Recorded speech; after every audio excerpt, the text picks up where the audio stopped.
नमस्कार, आप देख रहे हैं मोबाइल न्यूज 24। मैं हूं अभिषेक कुमार और वक्त हो गया है दिन भर के बड़ी खबरों का। बलूच नेता और फ्री बलूचिस्तान मूवमेंट के प्रमुख हेयरबेर मेरी ने मीडिया को दिए एक इंटरव्यू में कहा कि पाकिस्तान और ईरान दोनों मिलकर कब्जे वाले बलूचिस्तान में बलूच राष्ट्र के खिलाफ युद्ध अपराध कर रहे हैं। उन्होंने कहा कि 16 जनवरी और 18 जनवरी को ईरान और पाकिस्तान दोनों ने पूर्व नियोजित युद्धाक्रमण में निहत्थे बलूच नागरिकों के मिट्टी के घरों पर मिसाइलों और ड्रोन से हमले किए, जिसमें 12 बलूच शहीद हो गए। असम में 11,000 करोड़ की परियोजनाओं का अनावरण करते हुए बोले पीएम मोदी, कहा हमने विकास और विरासत को बनाया अपना नीति। वहीं राष्ट्रपति के अभिभाषण पर धन्यवाद प्रस्ताव का कल देंगे पीएम जवाब। भाजपा ने अपने सभी सांसदों को लोकसभा में रहने के लिए जारी किया है व्हिप। राहुल गांधी का भारत जोड़ो न्याय यात्रा आजकल झारखंड के धनबाद में है, जहां राहुल गांधी ने एक जनसभा को संबोधित करते हुए मोदी सरकार पर जमकर हमला किया और जाति जनगणना को देश के विकास के लिए जरूरी बताया।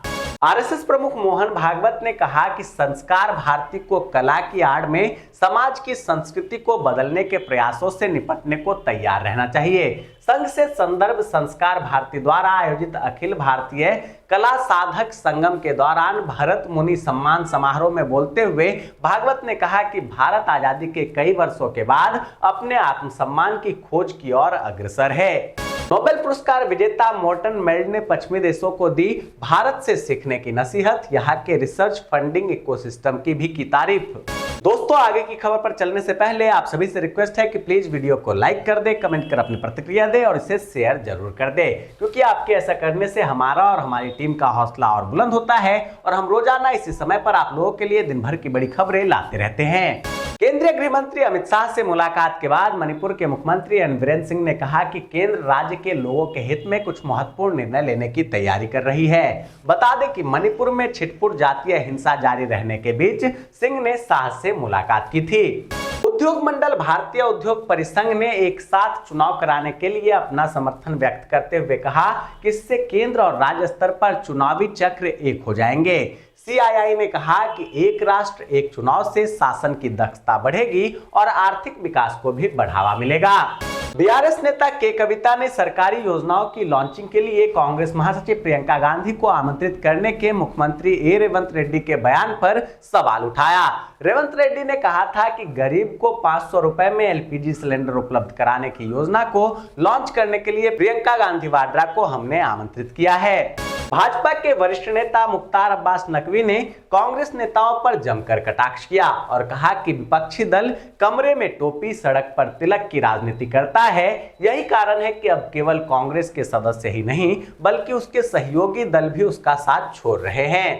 बिहार में एनडीए सरकार बनने के 6 दिनों बाद मंत्रियों के विभागों का बंटवारा कर दिया गया है। जहां सीएम नीतीश ने पहले की तरह ही गृह विभाग को अपने पास रखा है, वहीं तेजस्वी यादव के विभाग दोनों डिप्टी सीएम सम्राट चौधरी और विजय सिन्हा के बीच बांटा गया है।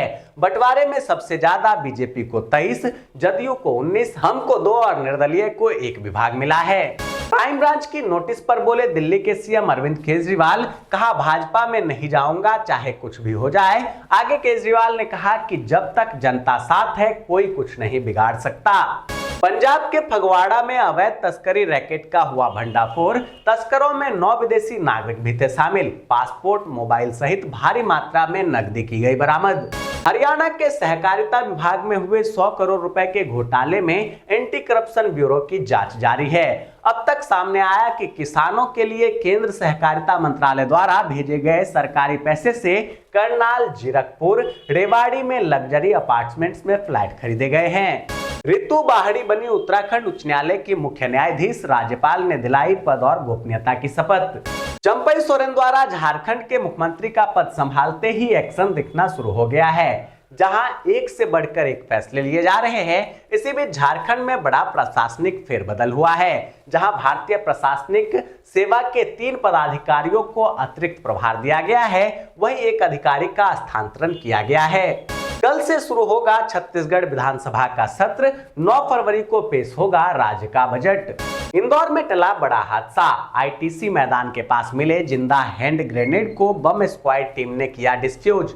भाजपा के राष्ट्रीय अध्यक्ष जेपी नड्डा 2 दिन से कांगड़ा के दौरे पर हैं, जहां आज नड्डा ने कांगड़ा देवी मंदिर में पूजा अर्चना की। बता दें कि नड्डा प्रदेश के अन्य संसदीय क्षेत्रों का दौरा कर चुके हैं, साथ ही लोकसभा चुनाव को लेकर कार्यकर्ताओं में भी जोश भर चुके हैं। जम्मू कश्मीर के उधमपुर में हुआ बड़ा सड़क हादसा, कार और ट्रक की टक्कर में एक ही परिवार के 4 लोगों की गई जान, एक व्यक्ति हुआ घायल। टीएमसी के सांसद डेरेक ओब्रायन ने एक प्रेस कॉन्फ्रेंस को संबोधित करते हुए उन दावों को खारिज किया जिनमें कहा गया था कि राज्य सरकार ने केंद्र के कोष के लिए उपयोगिता प्रमाण पत्र जमा नहीं कराया। उन्होंने आरोप लगाया कि केंद्र राज्य को इसलिए निशाना बना रहा है क्योंकि वहां भाजपा विरोधी पार्टी का शासन है। महाराष्ट्र के मंत्री छगन भुजबल का इस्तीफा नहीं हुआ स्वीकार। डिप्टी सीएम देवेंद्र फडणवीस बोले, सीएम शिंदे बताएंगे क्या है इसके पीछे का कारण। इस्तीफा देने वाले भुजबल ने ओबीसी के कोटा में मराठा समुदाय को गलत तरीके से आरक्षण देने का लगाया था आरोप। गुजरात के मुद्रा में अडानी ग्रुप द्वारा सबसे बड़ा तांबा प्लांट बनाया जा रहा है। इस प्लांट से भारत को आयात पर निर्भरता को कम करने और ऊर्जा बदलाव में मदद मिलेगी। साथ ही चीन और अन्य देशों की तरह भारत भी तांबे का उत्पादन तेजी से कर सकेगा। केंद्रीय स्वास्थ्य मंत्री मनसुख मंडाविया ने एम्स जोधपुर के चौथे दीक्षांत समारोह को संबोधित करते हुए कहा कि मेडिकल प्रोफेशन एक कॉमर्स नहीं बल्कि एक सेवा है। उन्होंने मेडिकल की परीक्षा पूरी करने वाले डॉक्टरों से यह प्रतिज्ञा लेने की अपील की कि वह सुदूर रेगिस्तानी इलाके में उन प्राथमिक स्वास्थ्य केंद्रों में कम से कम 2 साल तक सरकारी डॉक्टर के रूप में काम करेंगे जहां कोई डॉक्टर जाना नहीं चाहता है। हर घर में आसानी से मिलने वाला नारियल का तेल सेहत ही नहीं बल्कि ब्यूटी की दुनिया में भी काफी इस्तेमाल किया जाता है। इसमें स्किन का मॉइस्चराइजर लेवल मेंटेन करने के ढेरों गुण छुपे होते हैं, लेकिन कुछ लोगों की स्किन को नारियल तेल सूट नहीं करता है और उन्हें फायदे के जगह उल्टा इसका नुकसान होने लगता है। इसलिए जरूरी है कि आप अपने स्किन टाइप को पहचान कर ही नारियल तेल का इस्तेमाल करें। सीधे तौर पर इसे त्वचा पर लगाने से बेहतर है कि आप इसमें फेस पैक को मिलाकर ही लगाएं।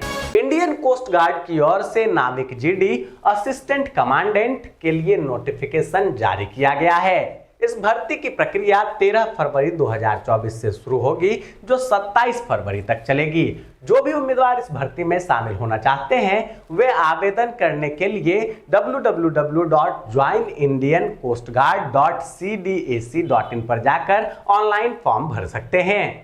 जी हाँ दोस्तों, मैं देख पा रहा हूं कि आप में से अधिकतर लोगों ने इस वीडियो को लाइक किया है, कमेंट कर अपनी प्रतिक्रिया भी दी है और इसे शेयर भी किया है, लेकिन अभी भी बहुत सारे लोग बाकी हैं, इसलिए उनसे भी रिक्वेस्ट है कि प्लीज प्लीज प्लीज आप भी वीडियो को लाइक कर दे, कमेंट कर अपनी प्रतिक्रिया दे और इसे शेयर जरूर कर दे। दोस्तों, ये थी दिन भर की बड़ी खबरें। ऐसे ही खबरों से अपडेट रहने के लिए चैनल पर नए हैं तो अभी चैनल को सब्सक्राइब कर ले। सब्सक्राइब बटन के साथ लगे नोटिफिकेशन बेल के ऑल ऑप्शन को भी दबा दें। वीडियो को लाइक और शेयर जरूर कर दें ताकि देश और दुनिया की तमाम खबरों से आपके साथ साथ आपके जानने वाले भी रह सके अपडेट।